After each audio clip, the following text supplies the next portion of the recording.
So welcome. Wanted to have a conversation, and I thought perhaps we can accomplish a couple of things. Number one is maybe touch on the landscape of yoga and how perhaps as teachers or even as practitioners, we get a better sense of how yoga can more ideally meet these times and perhaps some of the challenges the times presents to yoga teachers and yoga practitioners. And moreover, how through our actions over the last 10, 20 years as yoga became popular and began to get seated in gyms and health clubs and all sorts of varieties of studios with all sorts of ideas about what yoga was, I thought perhaps we can kind of walk back to get a larger view and ultimately meet the moment, I think, in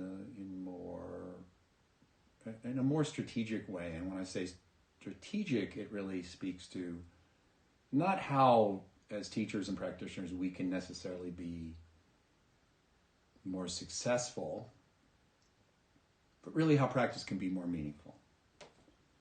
And ultimately how we can build a lasting foundation upon which yoga can actually thrive beyond this generation into future generations, and how really the authoritative wisdom of yoga can really breathe life into us as individuals as well as the larger culture. Okay, so let's this is an opportunity to begin to start at the beginning and frame a couple of things, foundational principles, so that we have a common language. Let me just again, I will. This is a moment of true confession, but I think it actually touches upon something that a lot of yoga teachers have felt in their life, and that is this question that inevitably confronts us. Anyone who's taught yoga, this idea of someone asks you, "What do you do?" and you say, well, you feel like you're forced to say, "I teach yoga." I know, me personally, that has been one of the least. I've always dreaded that conversation coming to that and me having to admit it, because in a sense, yoga teacher, wow, it's a pretty wide world of not just approaches to yoga, but varying levels of understanding of what yoga is and varying levels of skill about teaching yoga. And if you've been teaching it for 3 or 4 or 5 or 6 months and you've been teaching it for 40 years, you basically wind up being labeled as a yoga teacher.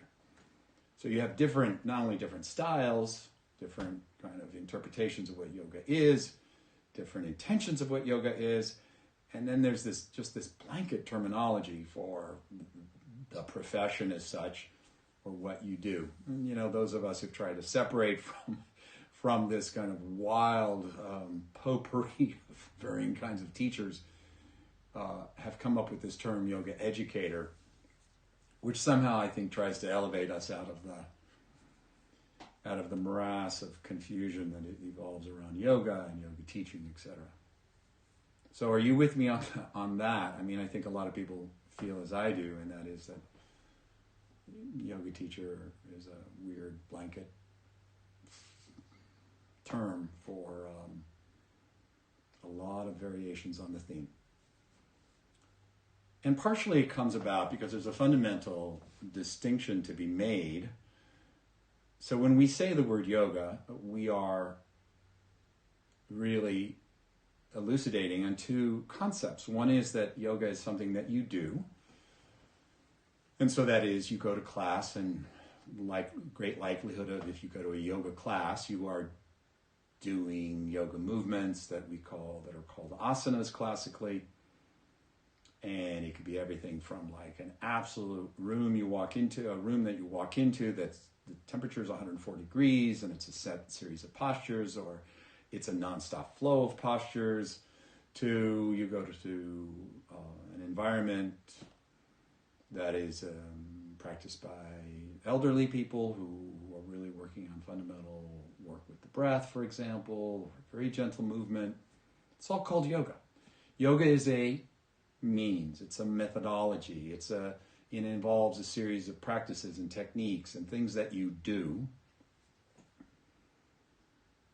with varying degrees of emphasis and orientation and goals in mind.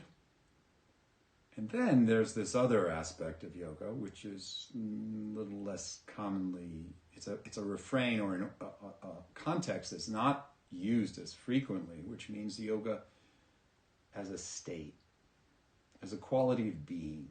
More specifically, as a quality of perceiving or perception.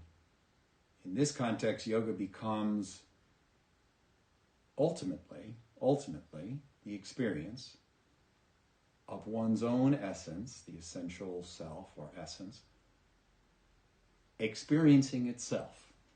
Yeah, that's kind of the state of yoga. Furthermore, it's described as being only accessible to those whose intellect, whose mind has become quiet. In other words, there's a quality of experience that's accessible only when the mind becomes still. That's yoga. Both are yoga. The doing of yoga methodologies and the state of yoga. Now, there are various stages of that state, it's worth saying. They culminate in a particular elevated, almost really indescribable place, samadhi. But there are levels of even samadhi. According to the tradition, there are 9 levels of samadhi, 9 levels of absorption, whether your attention is outward or inward, whether you're experiencing a sense of individuality, a sense of bliss, or beyond. Anyway, the point is all of that is yoga. It's all yoga. It's kind of a mishmash of yoga. But generally speaking, when we say we're going to do yoga, we are talking about the first. We are going to go do it. We're not necessarily going to experience the state. And that kind of takes me back to something I've said many times, and I think it's relevant to remember this, and that is that you can do the poses and not necessarily experience the state. You can experience the state and not necessarily do the poses. So, if the goal is the gifts, the treasures that unveil themselves when you're in the state of yoga, you may or may not need to do asana. And this is really where the confusion, the cornerstone of the confusion is, and that is that you can do yoga, and really what it means is you're doing asana. You can do asana with loud music. You can do asana, again, as I said, in a superheated room. And they actually teach goat asana, and they teach weed and asana, and the wine and asana, and chocolate and asana, but they call it yoga. It's fair to conclude that at the end of most of those classes, while you might feel better, you haven't necessarily achieved what I've at least begun to sketch as the state of yoga. Okay, so that whole confusion now begins to say, well, okay, if you teach yoga, you could be a goat asana / yoga teacher, a weed and yoga teacher, etc., etc., etc., and all the countless variations. You could be teaching asana and have a fantastic playlist, music accompanying you throughout the process. And really the orientation is just get those poses done, man. If you do them well, if you do them mindfully, if you do them to the right rhythm, that somehow you've achieved yoga. But that is not necessarily the case at all.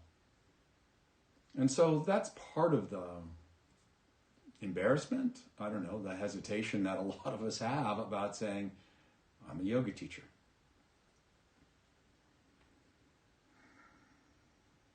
So what I thought we'd do today is just kind of move the conversation a little further down the line and just say, look, there's many possible outcomes from a yoga practice. I think it would have helped a long time ago if we just said, I'm an asana teacher, I'm a yoga teacher, but, Those days have passed, that opportunity, and for that distinction probably does not exist anymore. So let's talk about outcomes. So there's clearly a possibility of the orientation or the outcome or the achievement that you are leaning into or directing a class toward. You're picking modalities, the asanas, the intensity, the what it is that links the poses, etc. They say nonstop movement, up dog, down dog, sun salutes, etc. And you could say it has an element where really the primary focus is fitness. Various degrees of fitness, right? And that's, I would say, a possibility of what you want to get out of the yoga. And you design a class like that, or you create a class and you guide a class like that. There's a few things about that. One is like, you can get fitter. I mean, you can be more fit. But I would submit to you, there's other methods to become more fit that are much more effective, much more efficient. Personally, for fitness, I lean into high intensity interval training. In 20 minutes of that, you've multiplied your fitness level quite a few times over what you can do when you're doing yoga. I mean, just in simple terms, I don't even have to go into it per se, only that if you're not elevating your heart rate and aerobic capacity, 70-80% of your capacity for a certain level of phase of time, then you're really not building fitness per se. And if you're doing that and doing yoga at the same time, I can say you may be getting fit, but you're not doing yoga. You're actually not doing yoga. You're doing a fitness thing using yogic-looking modalities, asanas. You can do it in this fitness kind of arena. You can also do it as a way to master poses, get more flexible, get stronger. And that's interesting because the poses do offer a kind of mirror. Not so much that if I perfect all the poses that I'm perfect, but moreover that if you're moving toward potentially holding a pose, experiencing it, and exploring a pose and moving deeper gradually in the pose as you remain mindful of the way you breathe, the way you're breathing while you're in the pose, and continuing to drop into the posture more completely, then the pose is actually becomes something bigger than a physical endeavor. Becomes an opportunity to begin to see where the boundaries of memory and our thought process and our distractedness, our breathing, the body, where that interface lies. The body, I like to say, is our physical memory. It's our material memory. And so when we move into different postures, it provides the opportunity, if we are mindful, not just by virtue of being there, but if we are mindful of how we breathe, mindful of the thoughts that surface, mindful of where and how we hold restriction in our body, now asana becomes something different. So it's not just mastering the pose, but it's also beginning to transform the mind stuff that the pose actually has revealed or is revealing to us. Now, if my mind is externally stimulated, externally oriented, and in fact, great music can be a wonderful accompaniment to your physical movements and your asana practice. But unfortunately, that subversion of your attention to James Brown or whatever it is in the background, inside joke on the James Brown thing, whatever the music is, then part of you is less present for the subconscious experiences that are that can possibly be revealed when you're holding the pose. So the music and stuff actually becomes a limiting factor in the extent to which the posture can help you know yourself more completely. There are other elements of I'm not even going to put in the fitness department, but we're going to say that yoga can be therapeutic. Now, keep in mind, it can be therapeutic on a physical level or a mental, psychological level. Right now, we're just talking physically, and you can use asana to change your neuromuscular patterning, to improve mechanics. So things like a bad back, by all means, if you are selecting the right postures, or if you've received skilled guidance about the right ways to condition back issues, and for example, then indeed we can use it to enhance us and transform us physically. Let's talk a little bit more. Let's go out of the physical realm. I mean, there's more ways that it can be used, but those are the primary ways that I can think of, and I guess that, they all have value. How much value can be argued? I learned that yoga, if it did not affect the mind, that it really was not yoga. So remember, to speak to these distinctions, I'm wanting us to discern the difference between yoga practice and asana practice. Ultimately, as a yoga teacher, asanas are just tools, but they are tools ultimately that are meant to impact the mind. So furthermore now, what I would say is there's 3 fundamental areas, and each of those have subsets within them. I'll just try and cover these relatively efficiently in a more compressed way, just for time. But now really we use yoga as an orientation to the mind. Different. My strategy, the particular poses I would use necessarily, or the way I practice those poses, my attention to certain details will begin to change, in particular the breath. But the way I string together the postures would depend on how I want to impact the mind. And there's more than one way that we impact the mind. Perhaps the most important and most fundamental way that I would look to impact the mind through yogic modalities, including breath work and asana, would be to create steadiness. Mental, emotional steadiness. And that speaks to really a very fundamental challenge that we all face as human beings, which is that we confront and we live within material existence. Everything has a half-life. You and I are going to die. It doesn't matter how much headstand I do, doesn't matter how many students I have, doesn't matter how long I can sit and meditate, doesn't matter how many times I've done my mantra, I will die. Everyone will. So that creates a certain level of insecurity.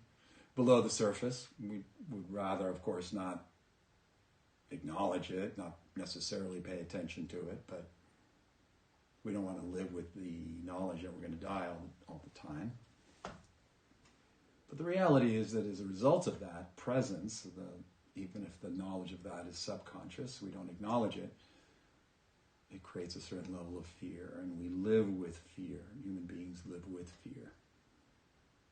And that, of course, influences all sorts of behavioral, emotional challenges and things like that. So if I can use these modalities, asana and breath work and attention work and intention work, all brought together into a unique kind of alchemy. Now my orientation is to find steadiness. If I can do that, then I become more capable of dealing with uncertainty, of dealing with change, of staying calm in the midst of turbulence. As you're thrown into uncertain times, there's a certain level of stability that you can continue to draw from to meet those times in the most effective way possible. And so that makes it possible for you to be more likely to respond to life, to respond to stimuli, as opposed to react. Human beings are literally hardwired to prioritize fear and anger. Super primitive impulses that rise along the brainstem and cue your limbic system. And so if we can ultimately provide the possibility of being more steady, we can shift from a more reactive, primitive, fundamental biological urges, tribalism, groupthink, and as I said, fear and anger, and we can bring other parts of the brain online. And the result of that is that we can become more capable of choosing how we will respond to life. Steadiness is, I think, underrated in the yoga world. The ability to remain stable in the midst of change.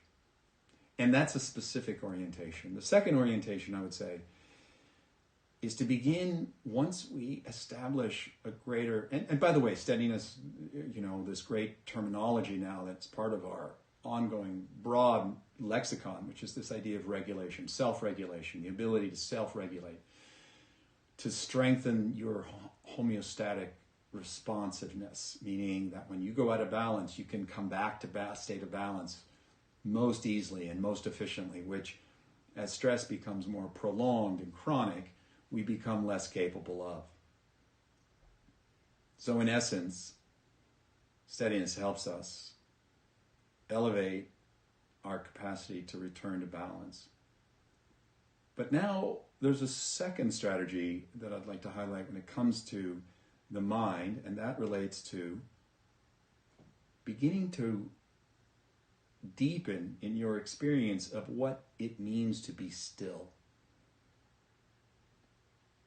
The simple thought is this: have you ever had the experience, or have you ever reflected on who you are when your mind is still? What's that experience? We kind of have a lot of familiarity with our thoughts and what it's like when our mind is spinning. Evidently, we have about 80,000 thoughts a day. Less than 2,000 a day are original. We kind of think 90-some-odd% of them are the same thoughts day after day. But who am I when my mind stands still? That's the question. Who am I when my mind is still? This profound teaching in the Psalms, be still and know that I'm God, gives us some clue. I don't mean in an egotistical sense. It just simply means that there's a communion, there's an interface, there's an experience that dawns when the mind is still that doesn't dawn at any other time. This is why meditation and deep relaxation, yoga nidra, why these profound practices were so prized. In fact, also I would offer why they have lived as long as they have.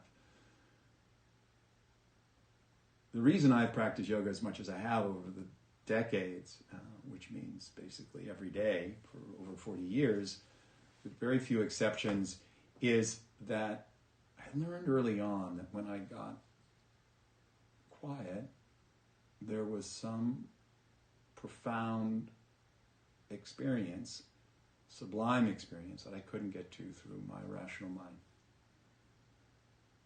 That's what most people who practice yoga have learned and begun to connect to. So the second option around how and why and your purpose for teaching and how the direction your teaching will go is, can you ultimately look to deepening your experience of stillness and thus learning and touching upon, entering into this realm of who you are when your mind stands still. Be still and know. There's a knowingness there. An invaluable gift. That for me, certainly when I began practicing and why I continue to practice, reintroduces me to the innate wholeness that I am. And that wholeness is the core of what I would offer is the human spirit. Ever renewable. Our bodies get tired. Sooner or later we'll start to break down and age and everything else. And they're prone to injuries and hurts and etc. And we also have a kind of emotional threshold of how much we can handle. I just recently read, for example, that a day of heightened, intense loneliness has the equivalence on your longevity as if you had smoked 15 cigarettes.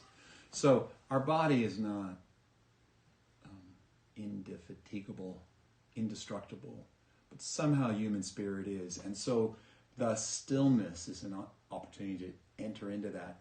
And what I would offer is yoga practice, not just asana, but the intelligent linking of breath and movement, intention, attention, understanding yoga in an entirely different way than in the way I described the physical options as it relates to it. It's a deepening into that state. It doesn't happen accidentally. It can. But what I'm talking about is a strategic orientation in that direction, aiming you or your students into the profundity of stillness. There's a third option, because that's a kind of communion or coherence, a unification. But there's a third one in which the mind becomes quiet enough to be able to observe itself. And we can argue whether or not your ability to objectify your own mind is actually of mind, or is it of something of a higher nature than mind.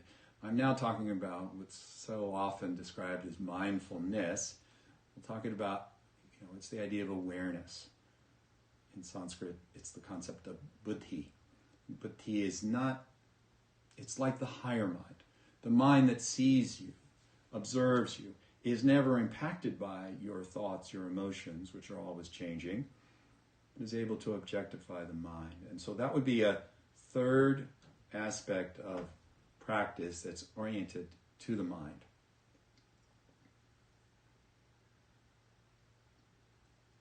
What I learned and gathered through my study and reference in scriptures is the idea, this kind of comes under this heading of moon-based practices. And it's not important to categorize them, but I just offer them here so people have studied either with me or with others and have heard that terminology. You now have a framework for understanding it. But within even the moon practices, there's a great wide variation of possibilities. Okay, so that third one again is at the level of insight, buddhi. And now there's a third dimension to practice that's worthy of us kind of bringing out to the fore. And this is really where the practices of Tantra become most meaningful. Tantra yoga. And that is to begin to understand yoga as a process for cultivating energy. In a way, you and I spend most of our self kind of, whether we're in exteroception or interoception, we see and experience ourselves as a body. We see and experience ourselves as a body and as a collection of thought and emotions. And so what was discovered was the possibility, the profound experience that comes from experiencing yourself as really a vessel of energy. Now, for some people, that doesn't sound very out there, but for some it might. Something is sustaining you. Something is engaged in keeping you healthy, in your immune function, in helping you go to the bathroom, in helping me vocalize, in my mind moving, assimilation, for helping me, say, become enthusiastic. In other words, I'm speaking about prana, and this is the idea of the great mover, that which moves us, that which animates us. something moves me to think, to move my body, to gesture, for my mind to move, my mouth, my vocal cords. And so Tantra yoga and yoga itself can be engaged in the process of reducing the obstacles to that energy flow, not unlike the way maybe an acupuncturist would work with needles, but indeed we can work with breath and we can work with movement. Asanas, bandhas, mudras, a whole nother kind of vocabulary of yogic techniques come into play to make that really meaningful as it relates, again, we're speaking to the energetic effect of asana. I don't necessarily need them when I'm just trying to perfect my body or kind of leaning into the fitness aspect of yoga. But I do need them because there's actually different stages of practice, and in a subsequent conversation we'll have here, we'll speak to them. But in short, there's this process of removing the obstacles to energy flow. As I said, much like an acupuncturist would use needles, an acupressurist would use thumbs, for example. We can use postures, and we can use breath, and we can use intention. And then ultimately we want to start to build that energy. There's this really simple understanding, simple principle to get, which is that depending upon where we're at and where we've been and what we've done and what we've been thinking and what we've been going through in our life, energy may be misplaced and imbalanced, and sometimes, and very often, we have a lot of energy in places where it's not necessarily helpful, or we have energy that's stagnant. And then places in our body that would be fortified and elevated if there was energy flowing through them, there's not enough energy moving there. So this is when it becomes really meaningful, not only to undo the blocks to energy flow, but to begin to learn how to collect it. And not just learn, but really do those processes that allow that energy to move to a certain place and to enhance certain qualities. There's a fundamental principle. If you haven't heard me speak to it before, it's really worth remembering, and that is energy follows thought, but also thought follows energy. In other words, I can actually, and I just taught a retreat where some people were amazed in this experience. It was really quite wonderful to see that light go on. And that is that our mental state, our ability to get still, for example, our ability to focus, is very much reflective of our energy state.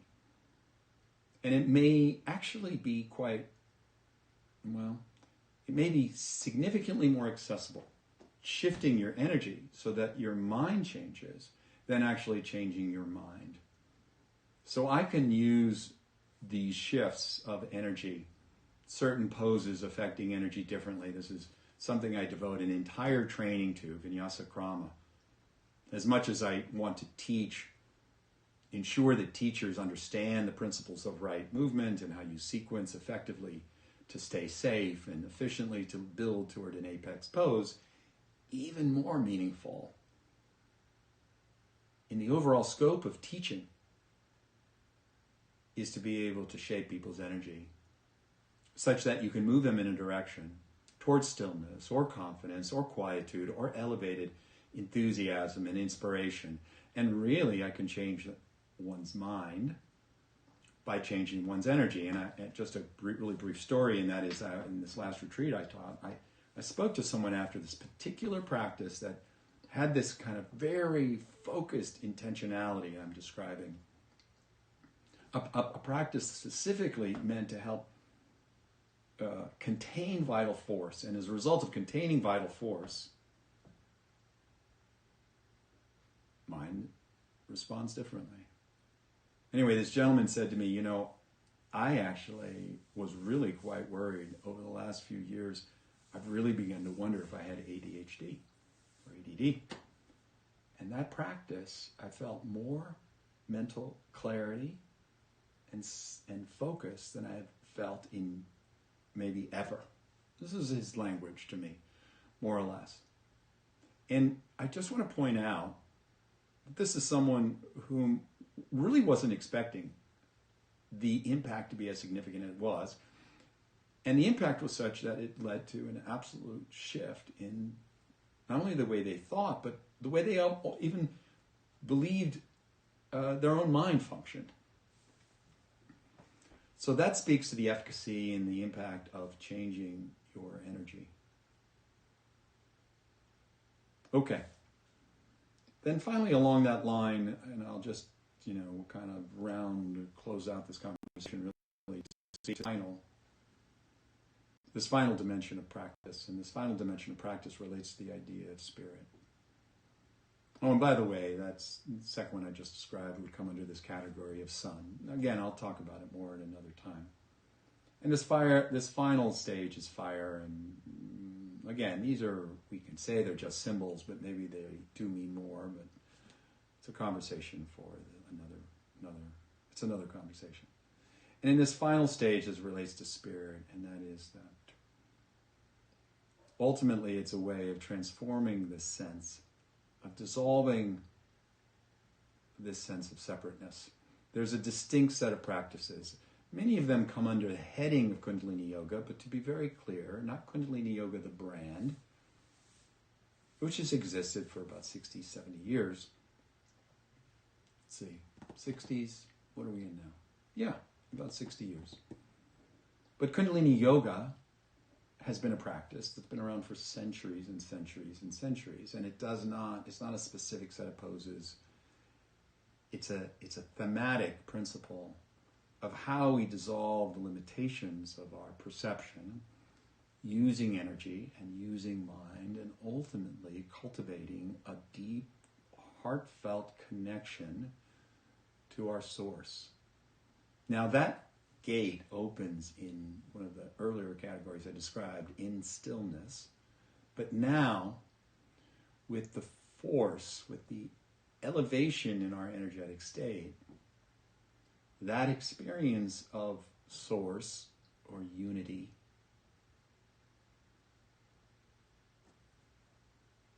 expands, intensifies. And in this final stage, there's ultimately a place, if you will, of knowingness, of knowing, in essence, that we're not alone. That this individual, this corporeal body of mine, which is finite, actually houses the spark of the universe. The universe is in me, I'm in the universe. And there is no distinction, there's no drop-off from one to the other. They are one thing. That's another kind of practice. And I would say that these last three stages I've described, really, the final stage, as I mentioned, was fire and Kundalini Yoga, but it also goes by other names: Laya Yoga, Shunyata, Bhakti Yoga. But all of them come together.